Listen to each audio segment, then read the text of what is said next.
महर्षि रमन से बातचीत। श्री कोहेन हृदय के स्वरूप के संबंध में विचार कर रहे हैं। क्या आध्यात्मिक हृदय में धड़कन है? यदि है तो किस प्रकार है? यदि इसमें स्पंदन नहीं है तो इसका अनुभव किस प्रकार हो? महर्षि जी बताते हैं कि यह हृदय भौतिक हृदय से भिन्न है। स्पंदन भौतिक हृदय में होता है। आध्यात्मिक हृदय आध्यात्मिक अनुभव का केंद्र है। इसके संबंध में केवल इतना ही कहा जा सकता है, जिस प्रकार एक डायनमो बिजली के लैंप, पंखों आदि को चालक शक्ति प्रदान करता है, उसी प्रकार मूल अनादि शक्ति हृदय के स्पंदन, श्वासों और आदि का परिचालन करती है। भक्त, मैं की जागृति का बोध कैसे होता है? महर्षि, मैं की निरंतर जागरूकता के रूप में यह केवल चैतन्य है। भक्त, जब यह प्रकट होती है तब क्या हम उसे जान सकते हैं? महर्षि, हाँ, जागरूकता के रूप में तुम अभी भी वही हो। जब वह विशुद्ध होगी तब कोई भ्रांति नहीं होगी। भक्त, ध्यान के लिए हृदय जैसे स्थान की आवश्यकता क्यों है?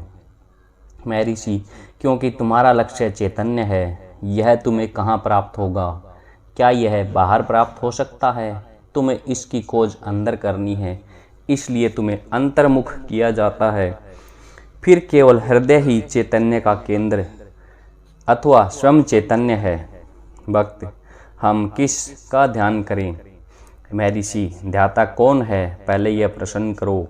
ध्याता बने रहो, ध्यान की आवश्यकता नहीं रहेगी। इलाहाबाद विश्वविद्यालय के भौतिक शास्त्र के प्रवक्ता श्री बीसी दास ने जिज्ञासा की है, क्या मनुष्य के साथ ही बुद्धि का उदय एवं पतन नहीं होता? महर्षि, बुद्धि किसकी है? वह मनुष्य की है। बुद्धि यंत्र मात्र है। भक्त, हाँ, क्या यह निधन के बाद भी रहती है? महर्षि, मृत्यु का विचार क्यों करते हो? सुषुप्ति में क्या होता है, इसे देखो, वहाँ तुम्हारा क्या अनुभव है? भक्त, किंतु निद्रा अस्थायी है जबकि मृत्यु नहीं।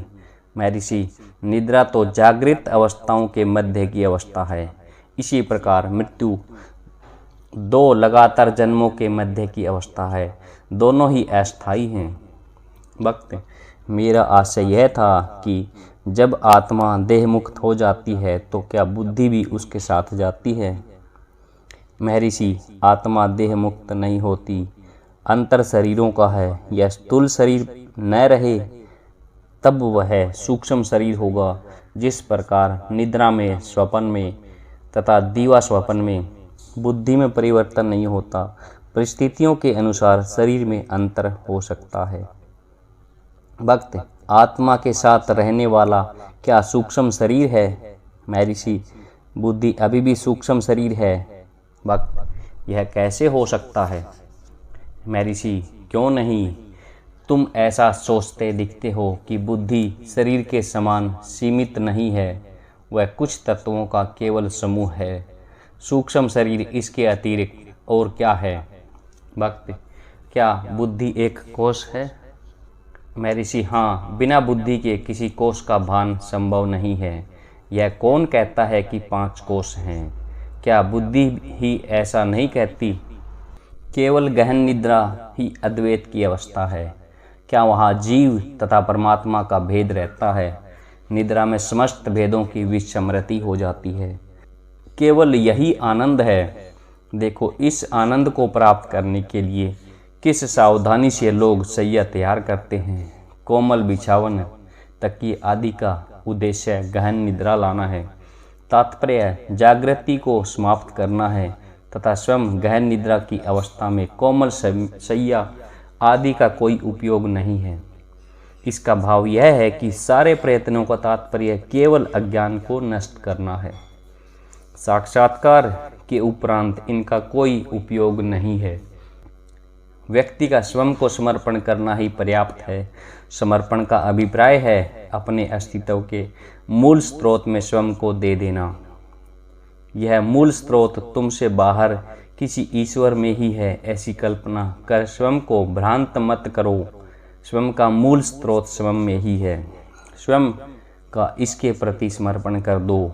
इसका आशय यह है कि मूल स्रोत की खोज कर उसमें विलीन हो जाओ। क्योंकि तुम स्वयं को इससे बाहर मानते हो, इसलिए प्रश्न उठाते हो, मूल स्रोत कहाँ है? कुछ व्यक्ति तर्क करते हैं कि शक्कर स्वयं अपनी मधुरता का आस्वादन नहीं कर सकती, इसलिए इसका स्वाद व आनंद लेने हेतु अन्य व्यक्ति की आवश्यकता है। इसी प्रकार व्यक्ति परमात्मा बनकर स्वयं ही उस आनंद की अवस्था का आनंद नहीं ले सकता। अतः एक ओर तो व्यक्ति होना चाहिए, दूसरी ओर परमात्मा, जिससे कि आनंद की अनुभूति संभव हो। क्या ईश्वर शक्कर की भांति जड़ है? यह कैसे हो सकता है कि कोई अपना समर्पण कर दे और फिर भी परमानंद के लिए अपने पृथक व्यक्तित्व को भी बनाए रखें।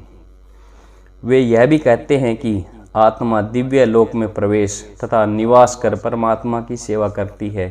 क्या सेवा शब्द से परमात्मा को धोखा दिया जा सकता है? क्या परमात्मा यह भी नहीं जान सकता? क्या वह ऐसे व्यक्तियों की सेवा की प्रतीक्षा कर रहा है? क्या वह शुद्ध चैतन्य उत्तर में यह नहीं पूछेगा, इससे पृथक तुम कौन हो जो मेरी सेवा करने का साहस करते हो? इसके अतिरिक्त उनकी यह मान्यता है कि जीवात्मा अहंकार से शून्य होकर ईश्वर की देह बनने योग्य हो जाता है। इस प्रकार ईश्वर आत्मा है तथा शुद्ध जीवात्माएं उसकी देह का अंग हैं। क्या आत्माओं को भी आत्मा होना संभव है? आत्माएं कितनी हैं? इसका उत्तर होगा, जीवात्माएं अनेक हैं और परमात्मा एक। इस दशा में आत्मा क्या है? यह देह आदि तो नहीं हो सकता। इन सब के निवारण के पश्चात जो अवशेष रहता है उसे ही आत्मा कहना चाहिए। इस प्रकार उस आत्मा के साक्षात्कार के उपरांत भी जिसका हटाना असंभव है, उस सर्वोत्कृष्ट आत्मा का अस्तित्व मानना आवश्यक है। उस अवस्था में अन्य समस्त अनात्म पदार्थों को हटाकर आत्मा का अंतिम सत्य के रूप में किस प्रकार साक्षात्कार किया गया था? यदि यही है तो जिसे आत्मा को अविच्छेद सत्य कहा गया है वह सत्य आत्मा नहीं है। यह सब भ्रांति आत्मा शब्द के प्रयोग से हुई है। एक ही शब्द आत्मा का देह, इंद्रिय, मन, जीवन के नियम, जीवात्मा तथा ब्रह्म के अर्थ में प्रयोग किया जाता है। इस शब्द के विस्तृत प्रयोग से यह भावना उत्पन्न हुई है कि जीवात्मा परमात्मा की देह है। अहम आत्मा, मैं सब जीवों के हृदय में स्थित सबकी आत्मा हूँ। ये भगवत गीता का श्लोक है। अर्जुन से कहा गया है। इस श्लोक का भाव है कि परमात्मा सब जीवों की आत्मा है। क्या यहाँ आत्माओं का आत्मा कहा गया है? इसके विपरीत, यदि तुम आत्मा में विलीन हो जाओ तो जीवत्व नहीं रहेगा, तुम स्वयं ही मूल स्रोत बन जाओगे। उस अवस्था में समर्पण क्या है? कौन क्या समर्पण करेगा और किसको? यही भक्ति, ज्ञान तथा खोज आत्म विचार है। वैष्णवों में भी श्री संत नमलावर का कथन है कि मैं और मेरा की भूल भुलैया में चिपका हुआ था। मैं अपनी आत्मा को बिना जाने भटकता रहा। निज आत्मा का साक्षात्कार कर मैं समझा कि मैं स्वयं तुम हो एवं मेरे केवल तुम हो। इस प्रकार तुम देखते हो कि भक्ति अपने स्वरूप को जानने से अधिक कुछ नहीं है। विशिष्ट अद्वैत भी इसे स्वीकार करता है। फिर भी परंपरागत सिद्धांतों को मानने के कारण वे जीवों को परमात्मा के अंश अथवा अंग के रूप में मानते हैं। परंपरावादी सिद्धांत जीवात्मा की शुद्धि की आवश्यकता पर बल देता है। इसके उपरांत परमात्मा के प्रति समर्पण का निर्देश करता है। तब अहंकार नष्ट हो जाता है तथा मृत्योपरांत व्यक्ति विष्णु लोक प्राप्त करता है एवं अंततः परमात्मा अथवा अनंत के आनंद को प्राप्त करता है। स्वयं को मूल स्रोत से पृथक मानना अपने आप में दृढ़ता है। यह मान्यता कि अहंकार निवृत्ति से मनुष्य शुद्ध बन जाता है तथा परमात्मा के आनंद की प्राप्ति तथा परमात्मा की सेवा हेतु अपना व्यक्तित्व पृथक सुरक्षित रखता है, दुर्तापूर्ण छल है। यह कितने धोखे की बात है कि पहले जो वास्तव में उसका स्वामी बने और तब उसकी अनुभूति एवं सेवा की वचना करे। क्या यह सब पहले से ही परमात्मा को ज्ञात नहीं है?